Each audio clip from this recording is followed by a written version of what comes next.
Welcome to early voting, folks. The U.S. midterms officially kicked off Tuesday as voters headed to the polls in Texas for the season's first nominating contest. Republican Texas Governor Greg Abbott will try to hold off challengers on his right flank to set up a likely November election against Democratic former Congressman Beto O'Rourke, though Abbott is well ahead in polls against his Republican challengers and has nearly $50 million in campaign cash and Donald Trump's endorsement.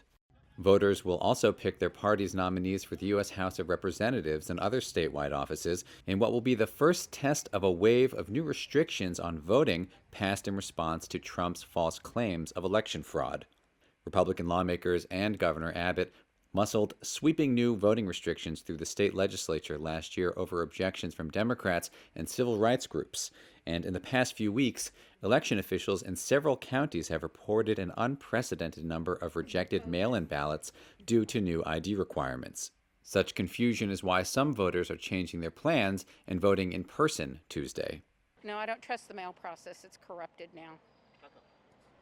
Because too many are being rejected, and they're put measures in place to make sure that minorities are not counted as the general Anglo, community. That's my belief.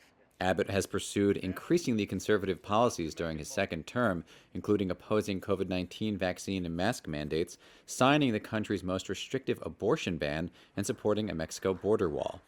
Texas's Republican Attorney General Ken Paxton is running for a third term despite his pending 2015 indictment for securities fraud.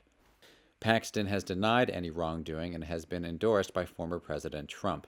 Midterms typically serve as a referendum on the sitting president, so results of Tuesday's contests will offer clues about the mood of American voters and potentially which party will win control of the two chambers of Congress. If Republicans wrest back control from Democrats in November, it would allow them to block Biden's legislative agenda and to launch potentially damaging investigations into his administration.